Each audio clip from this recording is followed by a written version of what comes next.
Hello everybody and welcome back to another Logan Blackman Show YouTube video. Hope you all have had a fantastic week since the last time we have seen each other. And as you can probably tell by the title in this one, we'll be taking a look at every single quarterback prospect that was available for selection in the 2026 NFL Draft. We'll go over what round they were taken, if we think it's a good pick. I don't know if I'm going to go bad pick, but we'll talk about if the fit is good, whatever. We'll also take a look at some undrafted free agents in there as well, some notable undrafted free agents. We'll also be taking a look at my final quarterback prospect rankings, which I'll leave a link down in the description below, as well as the video to that as well. I ranked 15 quarterbacks, and just for comparison's sake, there were 10 quarterbacks taken in the 2026 NFL Draft. There were 13 taken in 2025. In the highly thought of 2024 class with Caleb Williams, Jaden Daniels, Drake May, and all those guys, where 6 quarterbacks were taken in the first 12 picks, 11 quarterbacks were taken in that draft. And just looking at my final rankings, and again, you can pull these up if you want to compare live while we're going over them, but in my final quarterback rankings, the order is not the same as what they wound up getting drafted as. And that's kind of the fun part and the annoying part about the NFL Draft and the unpredictability of this year in particular. But before we get into any of that, make sure to go over the housekeeping items first. Make sure to check out all the links down in the description below. You can check out the blog post and the YouTube video down there, as well as different links to social media. You can also follow the podcast on Apple Podcasts and Spotify. Leave a comment, though, down below on what you thought about the quarterbacks, what your favorite destination is, what your favorite fit is. If you love the video, hate the video, whatever, let me know down in the comment section below. And also, most importantly, make sure to subscribe to the YouTube channel and give this video a thumbs up if you're already enjoying it. But if you're not a trusting individual, I don't blame you. I'll remind you to do so at the end. But if you're still not liking it, that's fine. I will try to be better next time. Let me know again, though, down in the comment section below. But again, 10 quarterbacks were taken in this year's draft class. And the start of the draft went pretty straightforward. It was pretty easy. The Las Vegas Raiders took the number 1 quarterback on the board, to some people, the number 1 overall player in the draft, and that's Fernando Mendoza from Indiana. We talked about it in the last video when we recapped the entire first round. Fernando Mendoza, Heisman Trophy winner, national champion, 16-0 season at Indiana, has all the traits you could look for in a potential franchise quarterback at the next level. He's 6'5", got good size, good athleticism, quick release. There are going to be some questions again, and I keep reiterating this, but there's going to be some questions regarding the offense that they ran at Indiana, and how is he going to be at his second read? But again, he's very studious. He doesn't let interceptions hurt him. He's unflappable in that mindset. 5 or 6 of his interceptions that he thrown this past season were directly followed up with touchdowns or scoring drives for Indiana. He moves on very quickly, and for a team like the Raiders, who are probably not going to be very good this year, it's very important to have a quarterback like that under center. And will he play this year? That's going to be remain to be seen, because they did sign Kirk Cousins this offseason. I think if you sign a quarterback like Kirk Cousins, or to the level of Kirk Cousins, I know he didn't have the greatest of times down in Atlanta coming out of the Achilles injury,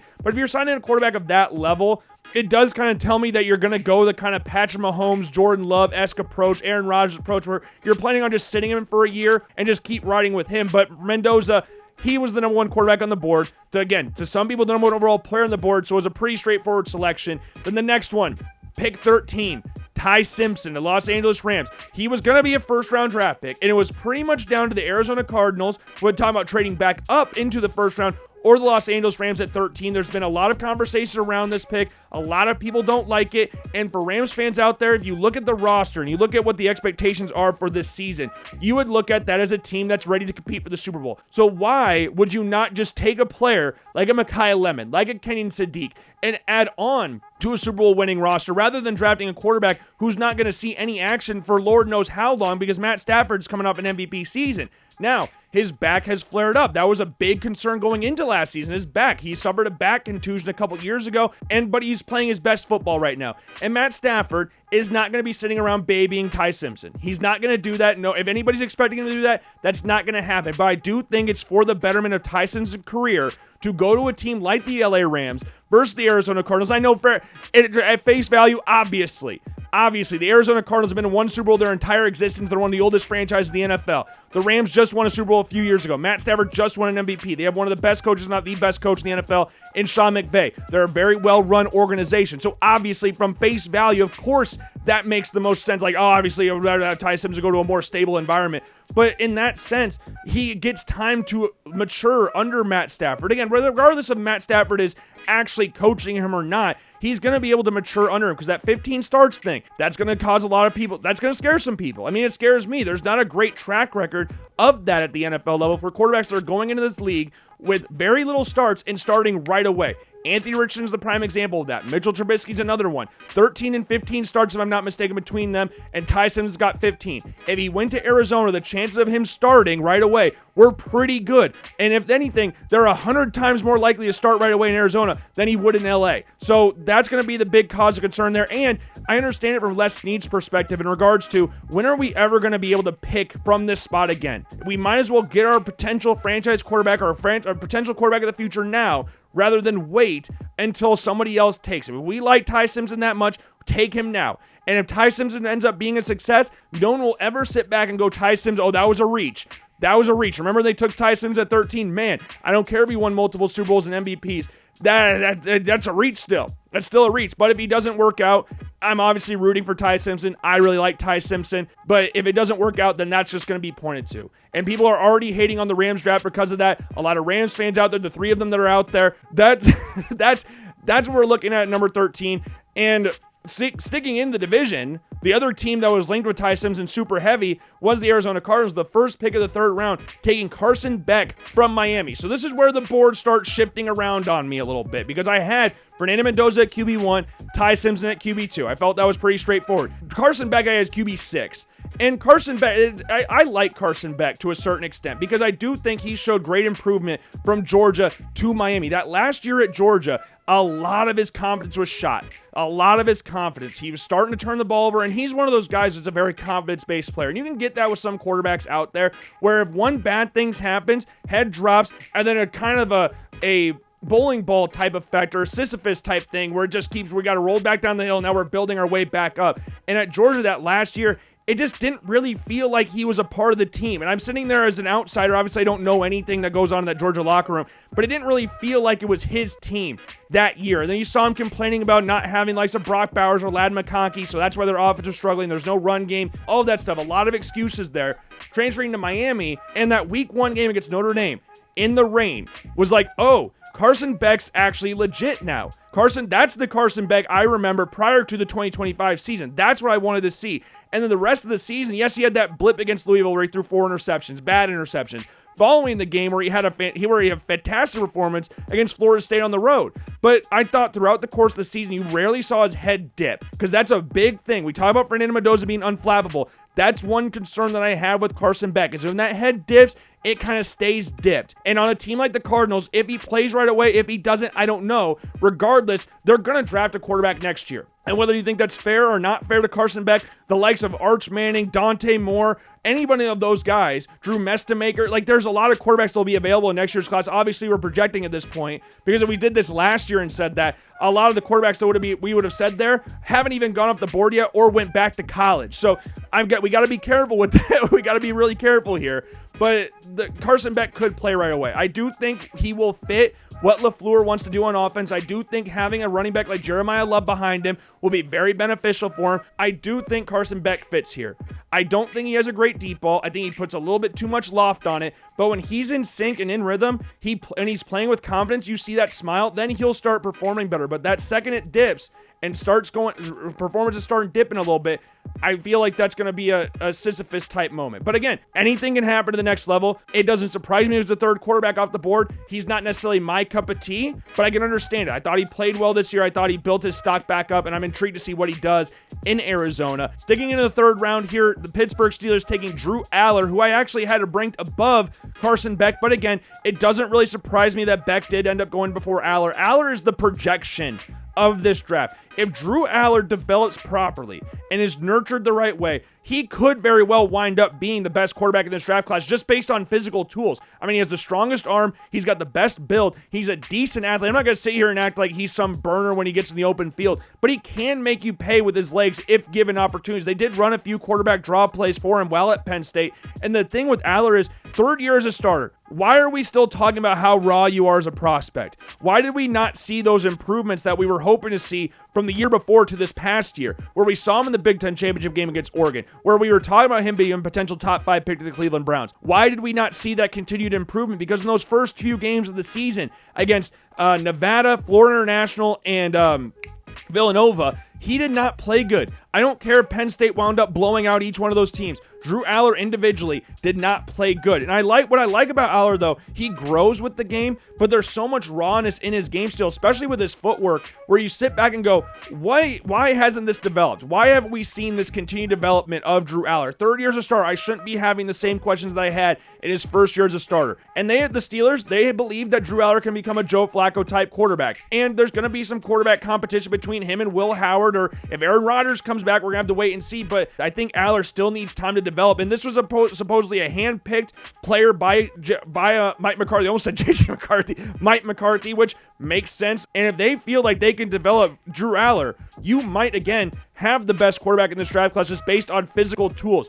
And it's one of those things where you had to be careful. Is the idea of Drew Aller better than actual Drew Aller? And I kind of have to sit there and kind of dissect between the two because I don't really know. I want Drew Aller to be good. I believe in Drew Aller, but I at the same time, like everybody was upset with Arch Manning at the beginning of the year. I was upset with Drew Aller because I put my stocks in Drew Aller preseason. I had him as QB1 because I thought we were going to see that continued improvement. We just didn't see it. I'm intrigued to see how he does in Pittsburgh. Big arm quarterback, big quarterback. I mean, they had that with Big Ben for all those years. It fits with what the city of Pittsburgh wants. I know he's a Cleveland Browns fan. His family has season tickets to the Browns, so that's kind of unfortunate. But I like the fit in regards to McCarthy has got a history of developing young quarterbacks and working with young quarterbacks. The Steelers have a good receiving room with DK Metcalf. They obviously trade for Michael Pittman. Jeremy Bernard, they brought him in from Alabama after not getting Mekhi Lemon. I liked that pick. They improved the offensive line by getting in Maxi Ionichor. Obviously, the future of Broderick Jones is still in question. Isaac Sumelo went down to Arizona, so there's a big question mark there. But I do like the fit for Aller in this spot. It's just going to be a matter of time to see if he actually develops into the quarterback that I think, or many others out there, think that he can be. And the next quarterback take was in the 4th round, and it was Cade Klubnik from Clemson going to the New York Jets. I like this spot for Cade Klubnik. For a team like the Jets, yes, they brought in Geno Smith this offseason, but Geno Smith is obviously not, we don't know what Geno Smith we're going to get. Are we going to get the Geno Smith that didn't write back when he was in Seattle? Or are we going to get the Geno Smith that we saw with the Las Vegas Raiders? Because this Jets team is not much better than that Raiders team. Yes, they've made some improvements throughout the draft. They brought in Kenny Sadiq. Omar Cooper, getting him late in the 1st round, I think was an awesome get. You still have Garrett Wilson there. You've got an Adonai Mitchell from the Sauce Gardner trade when you sent him to Indianapolis. You got David Bailey on the defensive side of the ball. The offensive line is not terrible. So I know you lost John Simpson, but it's not a terrible, horrible unit right there. So it's just going to be a matter of what we see from Geno Smith. But Cade Klubnik, I think, is a guy that fits perfectly in the 4th round. I think he's a 4th, 5th round guy. I think he deserves to be in that spot because I don't think Cade Klubnik, comparatively to like Aller, I don't think the ceiling is there for Klubnik in regards to what he can be. I think what we're seeing with Klubnik right now is what he's going to be. And that's a consistent core. I know that I say consistent, but we obviously saw a massive dip in play this past year. But in regards to like the leadership aspect of it, he's a good athlete. He's got a good arm. Nothing fantastic on either side, but he can make plays with his feet, he can make plays with his arm. He's very accurate in throwing outside the numbers. We brought that up 1,000 times. And I think from a leadership aspect and an experience aspect, being at the same place throughout his entire college career, I think will be very beneficial for him with a team like the Jets, who are not expected to be very good, but like the Cardinals, like we mentioned before, they're going to draft a quarterback next year. Okay, unless it doesn't really matter, unfortunately, what Cade Klubnik does or what Carson Beck does. They're going to draft, those two teams are going to draft quarterback. You can make an argument for the Pittsburgh Steelers doing the exact same thing. They're going to draft quarterbacks next year. Next year's class, I know we said this last year, but next year's quarterback class is looking better than what it was last year with the likes of Dante Moore, like all the guys we just mentioned before. But the New York Jets are going to be one of those teams that linked with the quarterback. And if Cade Klubnik goes in, great. But I could also see a reality where Cade Klubnik is a career backup, and that's perfectly fine too. Chase Daniel made a freaking killing of it being a career backup. And Cade Klubnik's a talented enough quarterback to be a long-term guy in the NFL. Colt McCoy was the exact same thing for his entire NFL career. Like, that can happen. That's not a bad career to have. I do think if Klubnik gets a chance to play, he could be this season starter if he gets an opportunity. I don't know if he will. We're going to have to wait and see, because again, we don't know what Geno Smith we're getting, but I do like the landing spot for Cade Klubnik. He's a experienced quarterback. I'm going to keep saying experienced quarterback. Regardless, I like the fit from Cade Klubnik to the Jets. And then we got two quarterbacks that I really like their fit. They weren't back-to-back picks or anything, but they weren't that far apart. The 5th round, the Philadelphia Eagles took Cole Payton from North Dakota State. And in the 6th round, a few picks later, the Cleveland Browns took Taylor Green. Starting with Cole Payton, I like this fit from the Philadelphia Eagles perspective, because Jalen Hurts obviously is a running quarterback. There was obviously some inconsistencies with the pass game last year. Colt Payton at North Dakota State was brought in when Cam Miller was still there. Colt Payton put up a shit ton of rushing yards prior to becoming the full-time starter at North Dakota State. That fits what the Philadelphia Eagles want to do. And it was so frustrating seeing the Eagles draft these quarterbacks. You look at Kyle McCord last year, Tanner McKee the previous year. Like, why are you drafting quarterbacks that don't fit what you want to do on offense? Let's say, worst case scenario, Jalen Hurts goes down hurt. You're going to have to change your entire playbook to fit in the likes of Kyle McCord and Tanner McKee. And I know Tanner McKee stuck around for a good amount of time, but Kyle McCord was gone before the season even started. And now you got Colt Payton, who fits what the Philadelphia Eagles want to do. Again, worst case scenario, and I don't know how much he would play if Jalen Hurts was going to be the backup or not, but I like the fit with Colt Payton and the Eagles. I think it's a perfect fit there. And then Taylor Green to the Browns, they have no idea what their quarterback situation is going to be. They could be Deshaun Watson. It could be Shedeur Sanders. They have no clue at this point in time. I would say the running favorite right now is Deshaun Watson, but Taylor Green, mobile quarterback, super mobile quarterback, good arm. There's obviously some accuracy issues in there. He throws a good deep ball, but like we've talked about 1,000 times, when you're super athletic like Taylor Green is, the throw that you can make is the deep ball, because you're hucking it down the field. Obviously, accuracy, timing, placement, all that stuff comes into play. But when you're working those intermediate parts of the field, that's where he kind of struggles with it. That's where the inconsistencies come in. But as a pure athlete, he's a fantastic quarterback. And I think from Arkansas's perspective last year, with them being 2-10, one of the main reasons they were actually in any of those games was because of Taylor Green and Mike Washington. Those two together in the backfield were fantastic together. And I love this fit because Todd Monken, coming from Baltimore, with Lamar Jackson, mobile quarterback. Neither Deshaun Watson nor Shedeur Sanders are mobile quarterbacks. As much as anybody would like to say they are, they're not the most mobile, fleet-footed quarterbacks out there. Not saying they can't move, not saying they're statues or anything, but comparatively to Taylor Green, they're not playing the same sport in regards to just pure athleticism. And if Taylor Green, there's a chance he plays, because Lord knows what happens with Deshaun Watson. I know Shedeur Sanders made the Pro Bowl last year, but Lord knows what happens with him. You're just going to have to wait and see with the Browns. You're going to have to wait and see. But from a Todd Monken standpoint, who's going to want to be physical at the line of scrimmage, who's going to want to run the football, Taylor Green fits very nicely in there. Same with Colt Payton with the Eagles. I really like those fits. And then we get into a pick where I kind of alluded to with the Philadelphia Eagles, where it just frustrates me. Ethan Kaliak-Manis going to the Washington Commanders in the 7th round. Like, I like Ethan Kaliak-Manis. I like him. I had him late in my quarterback prospects. I think I had him 14. So this is a lot higher than what I was expecting. I had Taylor Green at number 8, and I had Colt Payton at number 5. So, like, not crazy, but this is the first one where he's the 7th quarterback or 8th quarterback taken off the board, and I had him at the 14th spot in the draft. But Ethan Kaliak-Manis, I thought, showed great improvements from his first year at Rutgers to his last year at Rutgers. His deep ball got better, and there were a lot of eyes on him last year, with likes of Kyle Monunga, and his leading receiver also left. Like, those guys leaving, that's a lot of attention focused on Ethan Kaliak-Manis, who completed 53% of his passes the year before. And I'm not a big proponent, person in regards to, like, completion percentages, how accurate someone is. All that tells you is the ball was thrown and the ball was caught. But either way, completing 53% of your passes is not a good look, regardless if you want to say someone's accurate or inaccurate or whatever. It's not a good look. But to see his completion percentage shoot up, his numbers in general just shot up, his accuracy in general, his ball placement shot up, his deep ball, the only person who completed more deep balls in the Big Ten than him was Fernando Mendoza. I think he threw completed one more pass of 20-plus air yards last year than Ethan Kaliak-Manis. So I like him as a prospect. I'm not surprised he got drafted. But why did the Washington Commanders draft him? Jaden Daniels is your starting quarterback, if he's healthy. That's always the big question. With Jaden Daniels' elbow issue, we're going to have to wait and see on that. But what's the thought process of drafting Ethan Kaliak-Manis with Jaden Daniels as your starter? The likelihood of Jaden Daniels getting hurt, unfortunately, is fairly high. And I'm not going to sit here and again, Ethan Kaliak-Manis might not wind up being the backup. Lord knows. But I always find that so frustrating. Like when just talked about with the Eagles. When you have Jalen Hurts, why is Tanner McKee a draft pick that you're taking? I understand, like, the value's here. But just from if worst case scenario happens, you're going to have to change up your entire playbook to get him in. So that part I don't really get. It's nothing on Ethan Kaliak-Manis. I like him as a prospect. I think he deserves to be a 7th round draft pick.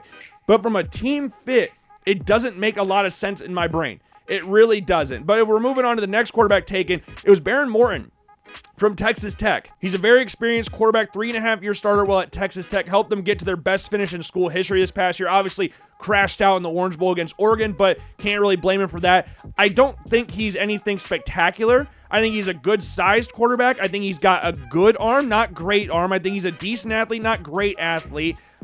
He's very good at being anticipatory. His processing picked up his last year at Texas Tech as well, which that kind of helps being in the same offense for 3.5 years. I just don't think he offers anything that you look at and go, that's an elite prospect. But in these type of guys, you don't need that. He doesn't need to have some elite trait. And for the Patriots, he just feels like a Patriot-style quarterback. Like these late-round quarterbacks the Patriots select. Like, I don't remember Brian Hoyer was drafted. Like a Brian Hoyer. It looked like a Bailey Zappi. Like, these are the kind of quarterbacks the Patriots like in the later rounds. And when you have a quarterback like Drake May, who just came second in the MVP, I know he didn't have the greatest playoff performance of all time. I know he didn't have the greatest Super Bowl performance, but you just need depth at the position. I think Baron Morton's a very good depth piece. That experience is big.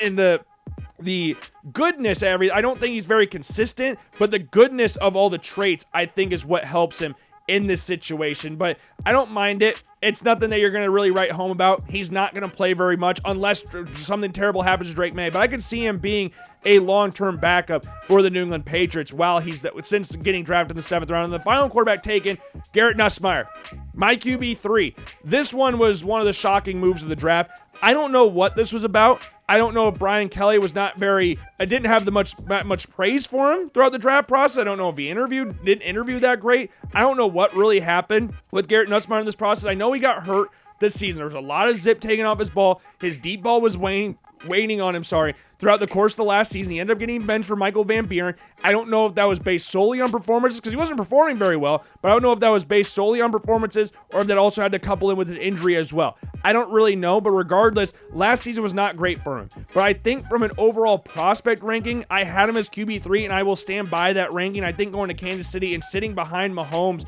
and Justin Fields being there, learning under Andy Reid, I think it's a good spot for him. Do I think he's going to be on the Chiefs long term? No. I think a team after preseason that needs a quarterback or needs some quarterback depth, that doesn't have they don't have a ton of faith in their starter, I think Garrett Nussmeier would be that guy. I think the Chiefs would get some calls on that. I think Garrett Nussmeier is a much better quarterback than some of the guys that were taken above him, and I would not have ever guessed in 100 years that Ethan Kaliak-Manis, like if you said this 2 years ago, that Ethan Kaliak-Manis at any point in time would get drafted above Garrett Nussmeier. And I know he's not the biggest quarterback. He's about 6 foot tall, about 210 pounds. He's very aggressive when throwing the ball down the field. He's a gunslinger in that sense. I love the fact that he's willing to put his body on the line for the team, but that ultimately hurt him very much last year at LSU. So I'm intrigued to see what his long-term future is in the NFL, but I think from an early standpoint to start his career, there's a lot worse situations to be in than in Kansas City. So that's where each quarterback was selected in the 2026 NFL draft. So again, there were 10 quarterbacks taken.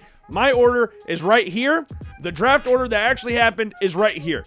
Just adds to the unpredictability of the 2026 NFL draft. And for undrafted quarterback prospects here, we saw Jalen Daniels go to the Tampa Bay Buccaneers. He was my 15th quarterback on there. Haynes King, he was my number 11 quarterback on there. He went to the Carolina Panthers. Joe Fagnano from UConn, he wound up going to the Baltimore Ravens. He was my QB 12. Joey Aguilar, he wound up going to the Jacksonville Jaguars. Luke Altmaier, who I had QB 10, he wound up going to the Detroit Lions. Sawyer Robertson, he was my QB 9. He wound up going to the Raiders. So I don't like his chances of playing there right away, but crazier things have happened as well. And then Jack Strand from Minnesota State Moorhead, the Atlanta Falcons, there's a 9-0 chance that he plays, given the 2 injury-prone quarterbacks that sit above him. But the most notable one, the most high-profile one, Diego Pavia, going to the Baltimore Ravens.